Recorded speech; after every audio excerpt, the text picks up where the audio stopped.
get a comment on the T-shirt you chose to wear today. Well, yeah, I mean, with there was after obviously Trump being re-elected, which is absolutely incredible. I think he's an amazing president, and I've had the privilege of meeting him. And he said this, when with everything going on right now and changes coming, good changes, he's holding people accountable. A lot of countries accountable for everything, and it's amazing to see. And obviously, being a champion, he said he wants champions in his team. So that's why, and he said it on X. Big shout out to fellow South African Elon Musk for also doing the right thing. And like you said, Trump prefers champions. When you look back at that first fight with Strickland, close fight, right? You felt you won, he felt he won, the way it goes? No, the judges thought I won. Right. But do you look back at that fight and think, well, I won it, so I just need to do the same thing again? Or you look back at it and go, I can improve on that performance and I know how to? Yeah, absolutely. I think it's exactly what you said. I did the right things to win that fight. He is going to make adjustments to be better, and I have to do the same thing. It's not that I have to do anything different. I just have to do whatever I've been doing better. I've had a year now to improve upon that performance, cleaner, to be fitter, stronger. In terms of strength, that's not a problem. Just being cleaner, picking the shots better, being more patient. This is not my first UFC title fight anymore. And I know I can push that pace for 5 rounds. So that changes my dynamic, but I'm not going into this fight thinking it's the same fight as the first one. He's going to make the adjustments. He knows what it's like in there with me, just like I know what he's doing and how, his team is incredible. He has an incredibly good coach. Coach Eric is very well respected, and I have the world's respect for him, and I know he's a master at the game plan and figuring it out, but so is my coaches and my team. So, yeah, very similar in fight because we both now know, and how much could have really changed. It's just about being cleaner and better at everything. He has this reputation as an awkward sort of striker, with his shoulder rolls and his teeps. Do you think, in a way, fighting him twice gives you a bit of an advantage almost because you've sort of had those 5 rounds with him to sort of get used to that style? Yeah, I think it can, but it can also, bite you in the ass. If you think you're fighting a certain style and you're fighting a certain guy and all of a sudden he comes out completely different, that can throw you off too. That's what I said. To think of the second fight the same as the first fight would be the same level as underestimating Sean Strickland, which I'm not doing. I'm expecting the best fighter in the world to show up, just like I've expected the best fighter in the world to show up every single time. Like we saw with Adesanya, when he showed up, I knew I was there to fight the best Adesanya, and everybody said it. He said it. Everybody said he looked incredible. And I went out there to beat the best Adesanya, just like I'm out there to beat the best Strickland that we've ever seen. And his fight style doesn't have any effect on how I fight. I'm going out there to do what I do and do it as the world champion, the best in the world. And he's going to be the best Strickland in the world. And we're going to see whose best is the best. Speaking about what you do, I feel like every time you fight, there's a commentary on your style. Izzy and Rob recently called it ugly. Dana White says you fight like a white man dances. Do you think your fighting style is ugly? It's effective. That's what I think. And then one last one from me. Did the movie Never Back Down inspire you to take up MMA? Yes, that is 100% true. Which character do you relate to most in that movie? The one that gets the hot girl in the end. I feel like you're kind of the villain, brother. You're like... I'll take that too. He had the hot girl before that. Dricus in the front right here. When Islam was preparing for his rematch against Arman, he said it was all business between them, but he kind of viewed that as it annoyed him when people said the first fight was close and tough when he thought he clearly won, and he wanted to use that rematch as a way to erase all questions. Are you viewing this the same way with Sean on Sunday morning? Yes and no. Yes, because, in my career, I only have 2 decisions. Both decisions I'm completely happy with because I could prove to myself. It was my first time going past the 3rd round, and I've had many 5-round fights before that. But going to that 5th round in a war like that proved to myself that I can do it. It's easy to say it, and it's easy to do it in a fight camp, doing it in training, but doing it in the octagon is a bit different against a world-class fighter. So I can tick that off the box. Now I want to go in there. For me, that fight, the split decision was the biggest shock to me. I don't think it was a split decision. It was the biggest shock of that whole thing. But it was a great fight. It was a war.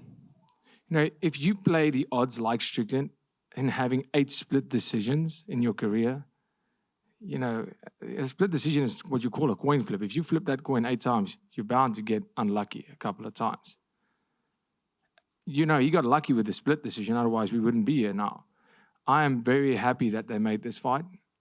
I was asking for this fight up until the Hamzat thing happened, then I would have preferred that fight, but I'm really happy this fight's happening because now I can go and say, we're going to settle this. We're going to put this to bed because, you know, all the Strickland fans that believe he won that fight, I can just go out and you know, put this behind me. Not that it was ever in front of me as a, I have to get that. You know, maybe I did. No, I didn't get lucky. I wasn't gifted about, I fought for 5 rounds forward. 23 minutes forward in a 25-minute fight warrants a win. That's the guy who's trying to fight, not the guy who's trying to point. So for me right now, I think Strickland is the best middleweight in the world right now, behind myself.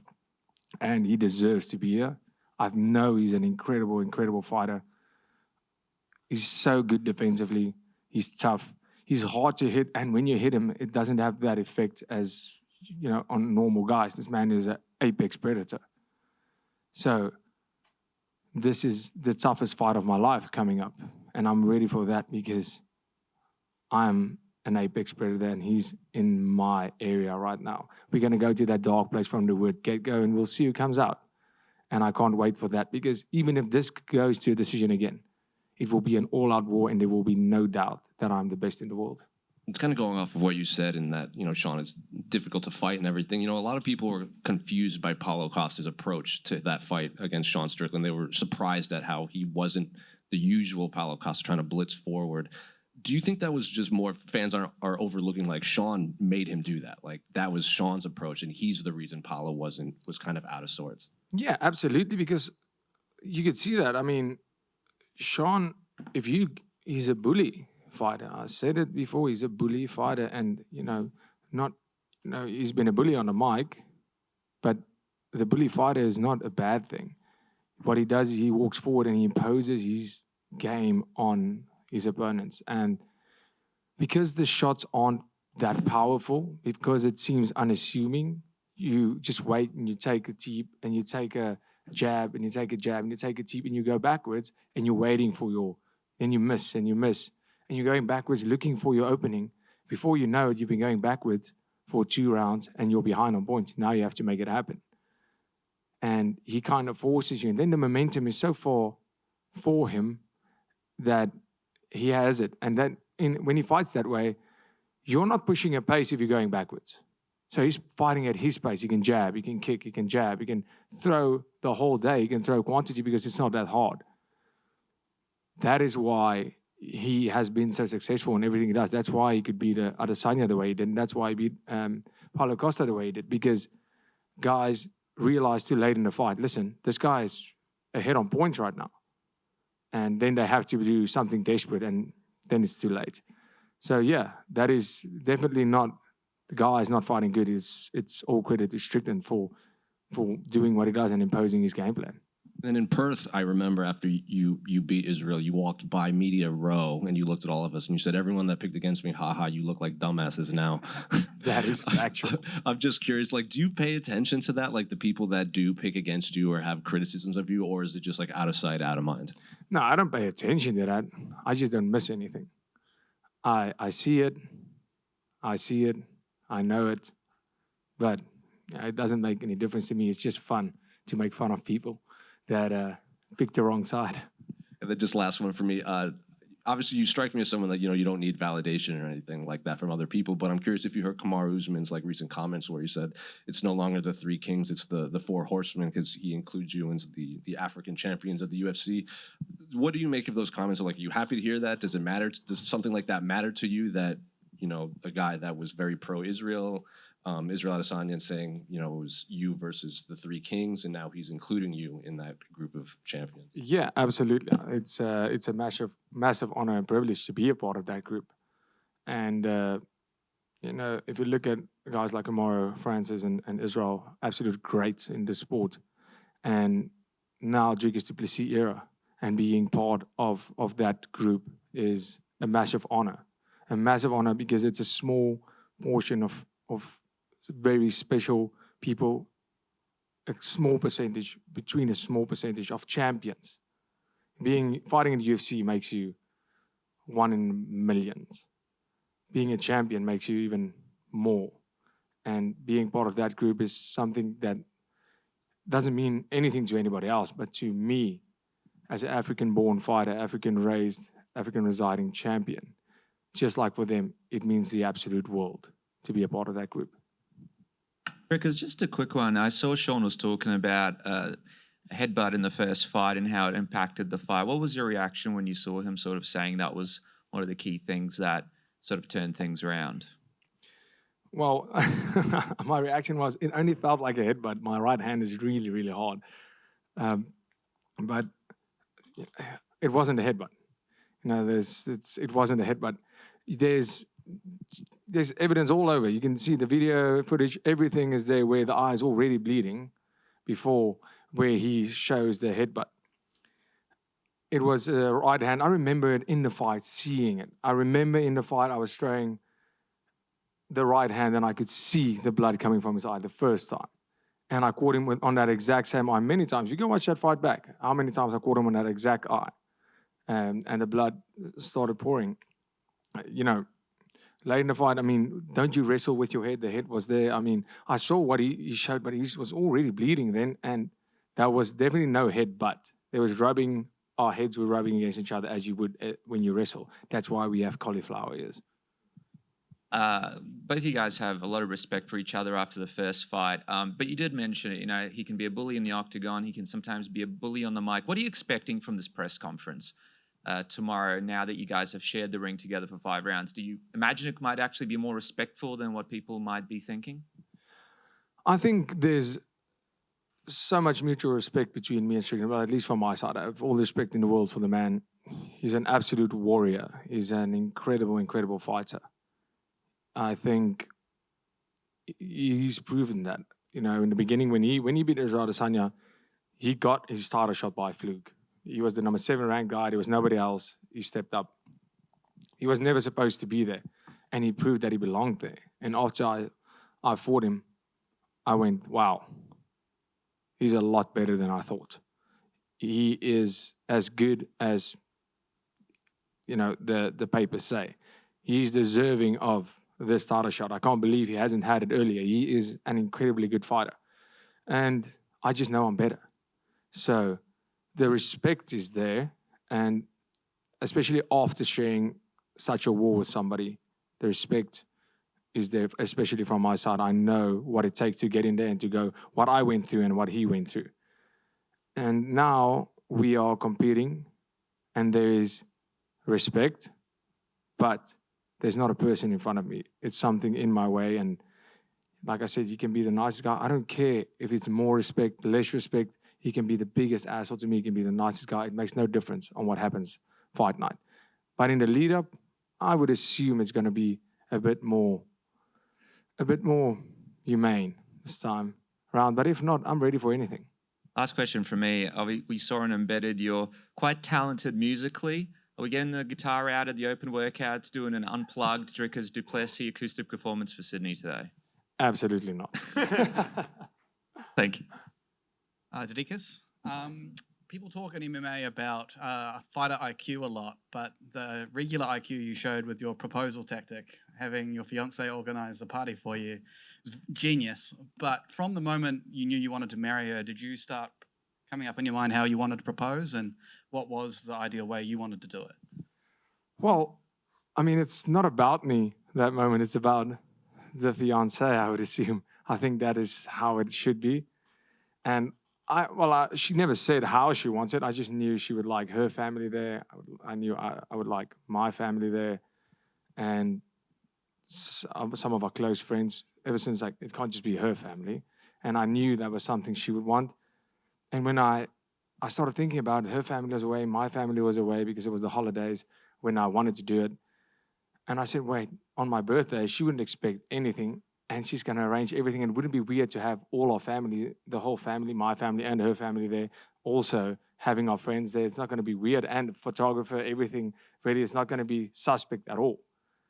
And if she doesn't like anything, she arranged it. It's not on me. And the plan worked out great. It was great.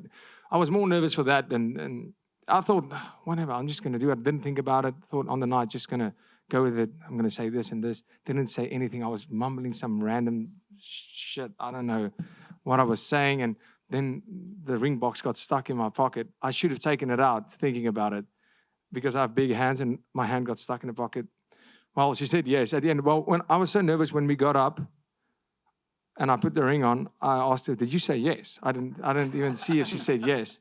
But I'm glad she said yes. And I guess the bonus is it's a date that's easy to remember now as well.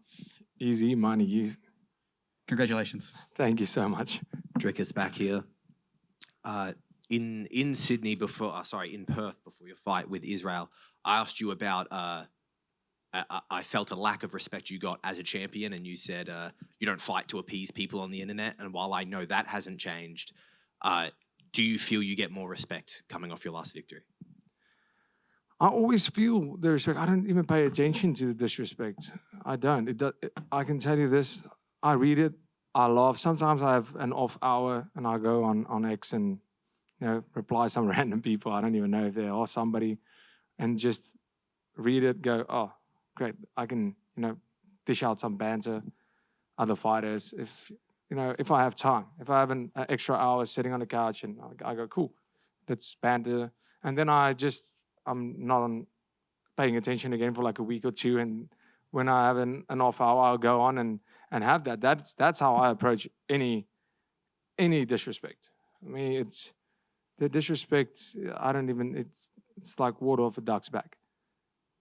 For me, the respect is the respect I see, the appreciation I see, and the love and support I see, and that's my fuel. I don't get the disrespect doesn't fuel me more or less. I don't care. The respect and the love I get from people, and the people that believe in me and want me to succeed, that motivates me to go out there and prove them right. Apologies for stepping on your answer there. You started this press conference by saying this is not your first title fight. It's something that's now beginning to be more familiar to you. What are the biggest changes that you've felt when you look at the man who challenged for the title to the champion who sits in front of us today? How are you different? The biggest difference for me in mentality is when I show up to that gym every day. I need to be the example of a world champion. There's guys looking up to me every single day, guys chasing the same dream as I had when I was in that same spot. I'm training on the same mats with the same people, same coaches, in the same building. Yeah, I rock up in a nicer car, for sure. But I am motivating every single person there because I was once the same as that just a couple of years ago. I was a year and a half ago. I was the same guy chasing the dream they are chasing. And I need to be the example that this is what it takes. You can have this, no matter where you're from, no matter how hard it seems, how far it seems. One opportunity, and you got it. And I need to get in there every day and prove out of the octagon and out of the gym and inside the gym what it takes to be a world champion. That's the biggest change, is the responsibility that came with being a champion, and inspiring, because right now I'm at the top of this sport. So everybody looking at me in that gym, my training partners, to show them, you can also have this, but you better know this is what it's going to take. Be there first. Train the hardest during the session and do everything. It's the small things that add up. At the top, everybody is so good. Anything can happen at any time. But how much time do you spend on your warm-up, your cool-down, your nutrition. When are you there? When you can't train, when you're taking are you still there? It's such small things. How much time do you spend on recovery? All those things adds up to what makes a world champion. How do you approach media? How do you approach your public image? And also showing them that you can still be a human. You can still be the normal person you have to be. You can't just go, okay, I'm world champion right now. Now I have to behave in a certain way and be all. No, I'm a human. I make mistakes and I just live my life. There's just more people filming it right now. And yeah, mistakes I'll make. That's part of life. I'm never going to be sorry for that. I will say sorry for the mistake, but don't tell me you don't make those mistakes, or everybody makes mistakes. It's part of it. So live your life and remember, the most important things were there before you became world champion. The most important things in my life, my team, my family, my friends, my circle, that were there before all of this. That is what's important. Never think the fans, the spotlight, or any of that is more important. So if I'm saying that, the good stuff media says, the good stuff everybody says, it's not more important than what your family and your friends think of you.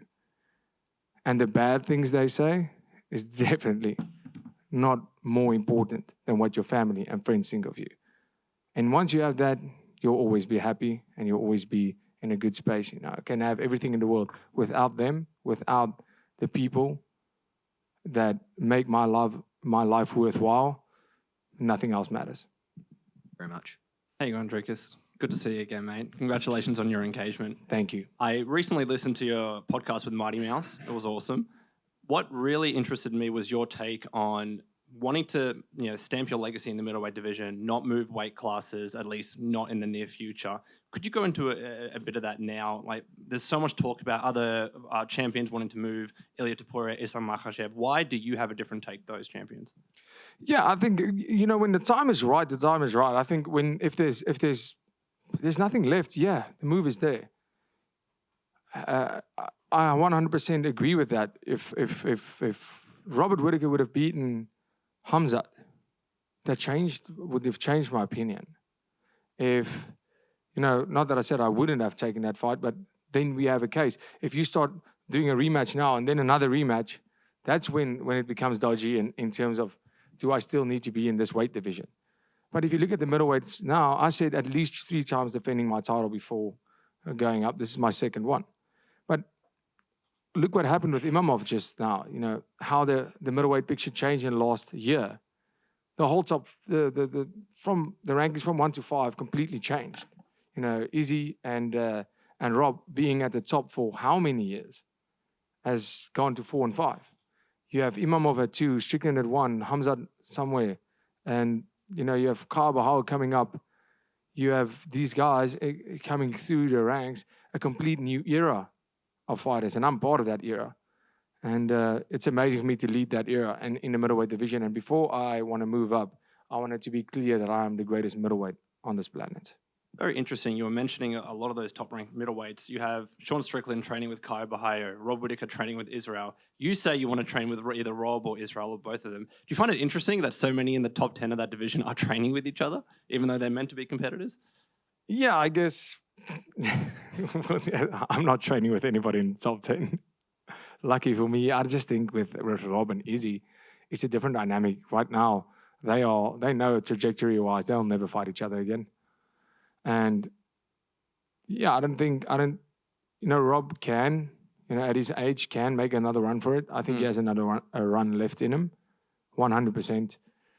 And for Izzy, I don't think there's another title run. With all due respect, I think his legacy is cemented and will always be there. And whatever he feels like doing, he can do. I put him in the same category as Anderson Silva at this stage of lose as many fights as you want. You'll always have your legacy. Anderson Silva, when his reign ended, I don't care how many times he lost, he was still my GOAT. He was still the greatest middleweight of all time. And I feel Izzy is in that area where whatever he decides to do, take super fights here, there. If you want to, if you still have the passion for it, if you've lost the passion, you have the money, you have everything, don't do it anymore. You don't have to take any more trauma. You don't have to put yourself through that. But if you want to do it, go for it. Nothing he can do can tarnish that legacy that he's already built. So that's a different scenario. I think Kyle and especially at Extreme Couture, there's a lot of guys coming in and out because it's in Vegas. A lot of guys joining the PI.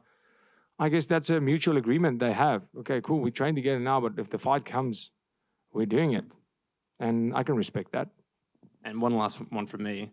After UFC, you've become a world champion, of course. Is your intention to become a champion in oval racing as well? Absolutely. Absolutely. Thank you, brother. Appreciate it. Thanks. Just one quickie, Dricus. Last time in Perth, you had quite a good support base with the Springboks playing the night before. I'm just wondering what you're expecting this time in Sydney. Well, maybe also support. I mean, everybody was angry because the Springboks is giving the Wallabies such a hiding. So I guess that's why they were booing me so much. But so this time that's not happening. So I guess maybe I'll get some more love. Now, all jokes. But yeah, I think there's also quite a South African community here in Sydney, but not like in Perth. But yeah, I guess so. I think with the familiarity of it, Strickland has fought here, so he has a lot of fans all over, and I've fought here in August, so it's a familiar face. So maybe I have more fans, maybe more boos. At the end of the day, there'll be more noise, and I love it. Is this sort of becoming like a second home for you, Australia? Second fight in a row?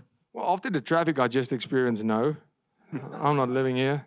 But Sydney is incredible. It's a very, very different place to Perth. Perth was amazing too. The crowd, though, is going to have to step it up in Sydney because that Perth crowd was the craziest crowd I've ever fought in front of it. It was just the sound in that place was the atmosphere in there was insane. So yeah, Sydney's going to need to step it up on that. But the place is incredible. Definitely a destination where I would spend more time. 100%. If you don't mind, Dricus, can I just get one in right at the end here, mate? Mate, is there something about Australia that you've found since you've been here that is completely unique to Australia that you just never would have seen back home or anywhere else? Okay, I can't say that. My mom would beat me if I said that. Yeah, like mullets and mustaches has really made a comeback here. And I love it. I think it looks amazing. It's going to take me a while to grow a mullet. I did the mustache last time. So, yeah, that is very unique in Australia. Like, everybody has it. It's great. I like it. And, geez, the traffic laws are insane. It's the slowest driving I've ever seen in my life. That's very unique. Very unique. It's really... The car scene is incredible, but I'm just wondering, what do you do with such a fast car? Where do you take it? What do you do? Because, I mean, I'll just get the slowest car I can. Otherwise, I'll just have speed fines all the time. So that was very unique. And I have to say this, in terms of the culinary experience, it's the food that's the closest to South Africa, especially like Sydney and Cape Town is basically one in the same place. It's Cape Town is incredible, and Sydney, it's also waterfront. The food scene in Australia, the food here, the quality of food, quality of meat, especially steaks and your red meat, it's very similar to South Africa. My good friend Jackson, he actually told me that. And when he came to South Africa, I said, South Africa has the best food. He went to South Africa and he said, okay, I see what you mean, but Australia also has a great food scene. And when I came to Australia, I have to agree. Like, Australia is the one place on earth that competes with South Africa when it comes to good food. Thanks, mate. And that's it. Thank you, guys.